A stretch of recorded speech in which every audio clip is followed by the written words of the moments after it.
ጤና ይስጥልኝ ውድ ተከታታዮቻችን እንደምን ሰነበታችሁ? ይህ ዘወትር ምሽት በዚህ ሰዓት በየድል ሚዲያ የሚቀርብላችሁ የምሽት ወሬዎቻችን ሰዓት ነው። አብራችሁን ቆዩ።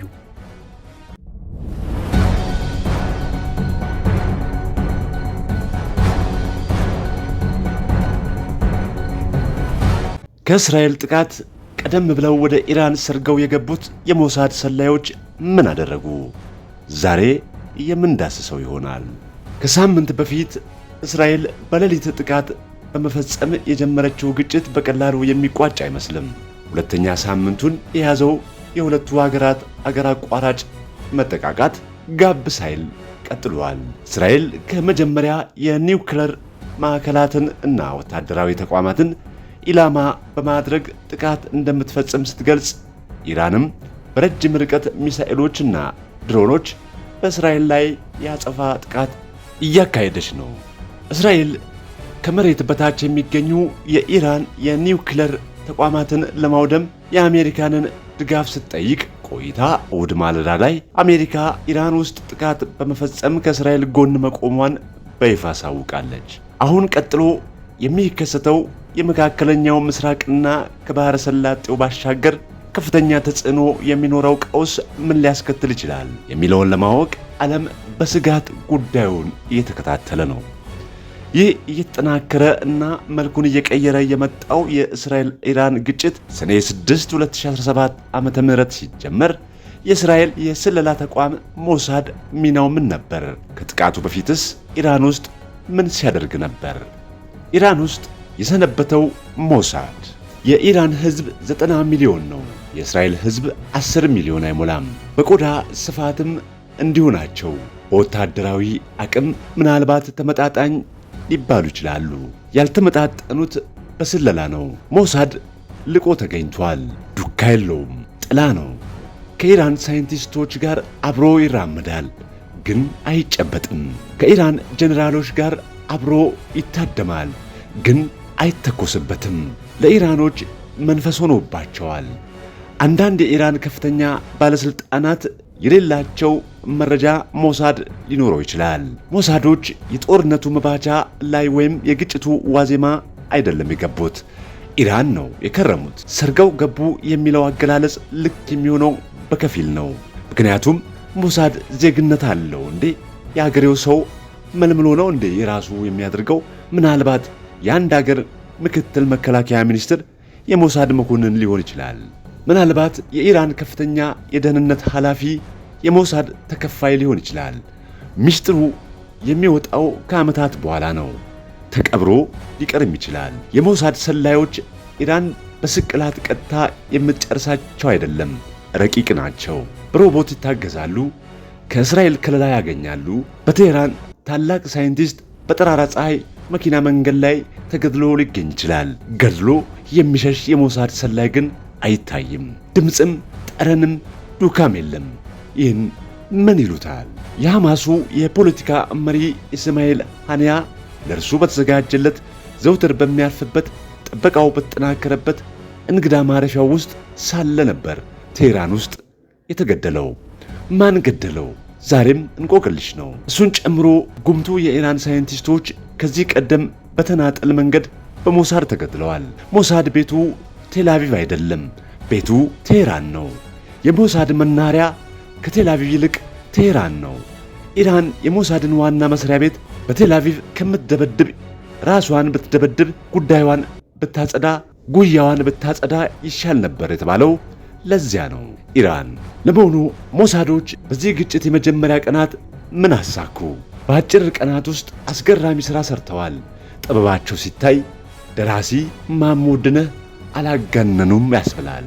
በሁለት ቀን ደርዘን የኒውክሌር ሳይንቲስት እና ሌላ 2 ደርዘን ጀነራል መግደል የትኛውም ሀገር የሚያሳካው ነገር አይደለም። በዓለም ጦርነቶች እንኳ ተሰምቶ አያውቅም። የሞሳድ የስለላ መኮንኖች 2 ቁልፍ ተልእኮ ነበር የተሰጣቸው። የኒውክሌር እና ሚሳኤል ቀጠናዎችን መሰለል አንዱ ነው። የኢራን ከፍተኛ ወታደራዊና የኒውክሌር ሳይንቲስቶችን ማምከን ሌላው ተልእኮ ነው። ሁለቱም ተሳክቶላቸዋል። ለወራት የተደረገው ዝግጅት በሞሳድ ኔታንያሁ እንዳመኑት የኢራንን የኒውክሌር እና የሚሳኤል ፕሮግራሞችን አፈር ለማድረግ የወራት ዝግጅት ተደርጓል። ሰፊ ልምምድም ሲደረጉ ነበር። በተለይም በመጨረሻዎቹ ሳምንታት ዝግጅቱ ወደ ከፍተኛ ደረጃ አድርጎ ነበር።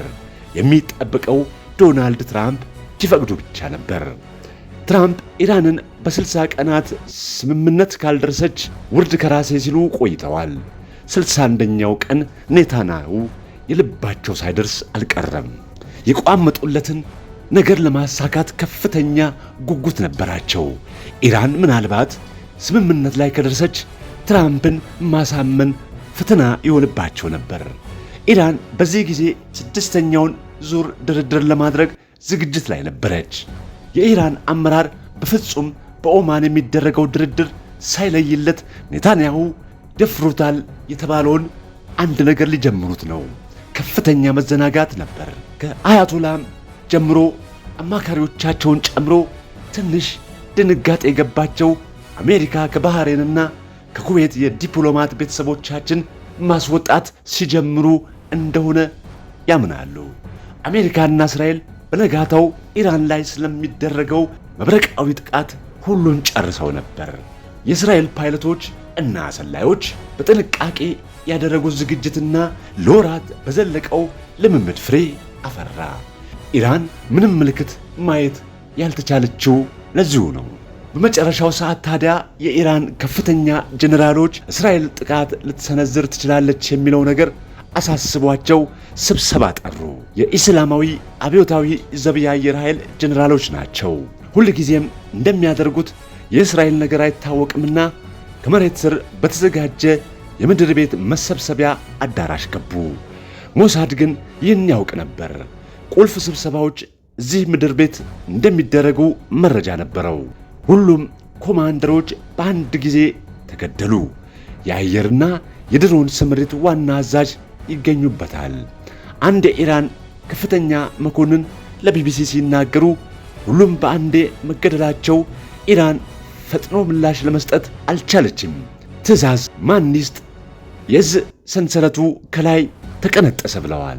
እነዚህ ጄኔራሎች በአንድ የምድር ቤት ቢሮ ለስብሰባ በተቀመጡበት መገደላቸው ነው ልዩ የሚያደርገው። ሌሎች ኮማንደሮች ደግሞ በቤታቸው ተገድለዋል። ከቤተሰቦቻቸው ጋር አገር ሰላም ብለው በተኙበትም ተገድለዋል። የኢራን አብዮታዊ ዘብ ዋና አዛዥ፣ የኢራን የአስቸኳይ ጊዜ ወታደራዊ አዛዥ እንዲሁም የእነዚህ ማዘዣ ዋና መስሪያ ቤቶች ሁሉ በተቀናጀ ሁኔታ ከጥቅም ውጪ ተደርገዋል። ከዚህ በኋላ ዋናው ተልእኮ የኢራንን የአየር መቃወሚያና ራዳር ማምከን ነበር። የእስራኤል ስለላ መስሪያ ቤት እነዚህን መቃወሚያዎች የት እንደሚገኙ አጥንቶ ጨርሷል።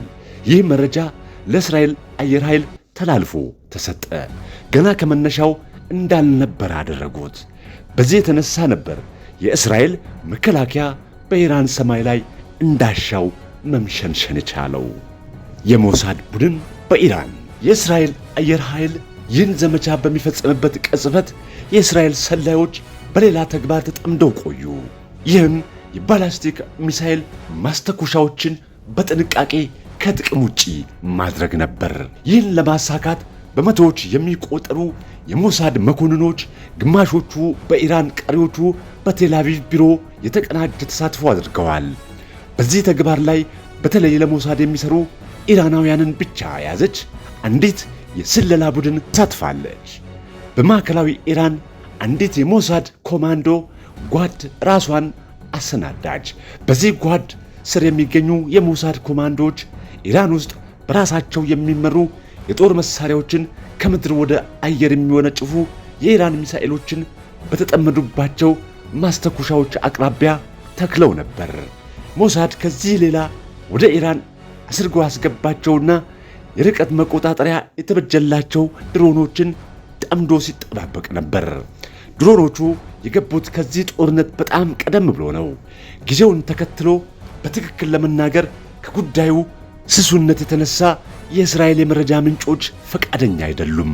እነዚህን ድሮኖች ያጠመደበት መለስተኛ የእዝ ጣቢያም ከፍቶ ነበር። እስራኤል ሰራሽ ጄቶች ከዚህ ማዘዣ እየታገዙ በቀላሉ ኢላማቸውን መምታት ቻሉ። የሚገርም ነው የኢራንና የእስራኤል ፍጥጫና ውድመት። ከሰማይ ተበትነን እንጣላለን የሚል ስጋት ሽው ሳይልባቸው ማለት ነው። የኢራን አብዛኞቹ የአየር መቃወሚያዎች የተመቱት በጥቅምቱ ጥቃት ጊዜ ነው። በረዥም ርቀት ተምዘግዛጊ ሚሳኤሎች የኢራን ኤስ-300 ሚሳኤል ስርዓት ከጥቅም ውጪ የተደረገው ያኔ ነው። በቅርብ ቀናት የእስራኤል አየር ኃይል ትኩረት ያደረገው ከመሬት በሚተኮሱ ራዳርና ማስተኮሻ ወይም ላውንቸርስ ላይ ነው። ጥቃቱ ከመጀመሩ ቀደም ብሎ እስራኤል ይህን ስርዓት ሽባ የሚያደርጉ የስለላ መኮንኖች አሰናድታ ነበር። የሞሳድ መኮንኖች የተቀረውን የኢራን የሚሳኤል ስርዓት ለማፍረክረክ ቀደም ብለው አስርገው ያስገቧቸው ድሮኖችን በጥቅም ላይ ያውለዋል። እስራኤል ጥቃት ስትጀምር ድሮኖቹ ስራቸውን እንዲጀምሩ አስችሏቸዋል። ቴሄራን አቅራቢያ ኢስፋጃባህ ወታደራዊ ጦር ሰፈር ወደሚገኙት ከምድር ወደ ምድር የሚወነጨፉ ሚሳኤሎች ወደ ተጠመዱባቸው ማስተኮሻዎች መወርወር ጀመሩ። በዚህ ጥቃትም ድሮኖቹ የኢራን ባሊስቲክ ሚሳኤሎች ወደ እስራኤል ከመተኮሳቸው በፊት ሊያወድሟቸው ችለዋል። የእስራኤል መከላከያ ዝግጅት ያደረገው የከፋ ነገር ከኢራን ይገጥመኛል ብሎ ነው። ምናልባት ኢራን ከ300 እስከ 500 ባሊስቲክ ሚሳኤሎችን ልተኩስ ትችላለች በሚል ነው ስሌቱ የተሰራው።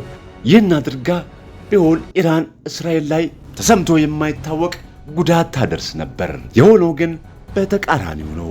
ኢራን በፍጥነት ምላሽ ለመስጠት አቅም አጣች። በብዙ ጥረት እና መደናበር ያውም ከሰዓታት በኋላ 100 ድሮኖችን ወደ እስራኤል ተኮሰች። በቀላሉ ተመከቱ። ከመጀመሪያው ጥቃት በኋላም የእስራኤል ጦር የኢራን ባሊስቲክ ሚሳኤሎችን መደብደቡን ቀጠለበት። ይህም ኢራን አገግማ ጥቃት እንዳትሰነዝር አቅሟን ለማሽመድመድ ነበር። በርካታ ማስተኮሻዎች፣ ከምድር ወደ ምድር ተምዘግዛጊ ሚሳኤሎች ማከማቻዎች፣ ተጨማሪ ወታደራዊ ቁሳቁሶች አውድመናል። በምዕራብ ኢራን አንድ የተለየ ማስተኮሻ በኮንቴነር ውስጥ ተደብቆ አግኝተን አውድመነዋል ብለዋል የእስራኤል መከላከያ በሰጠው መግለጫ። የኢራን ጠቅላይ መሪ አያቶላ አሊ አሜኒ እስራኤል ዋጋዋን ታገኛለች ብለው ለበቀል ዝተዋል። ኢራን በእስራኤል ጥቃት ከተከፈተባት ዕለት አንስቶ በእስራኤል ላይ ያጸፋ ጥቃት እየፈጸመች ሲሆን አሁን ደግሞ አሜሪካ በጥቃቱ ውስጥ መሳተፏ አገሪቱ መረር ወዳለ እርምጃ እንድትገባ ሊገፋት ይችላል ተብሎ ተሰግቷል።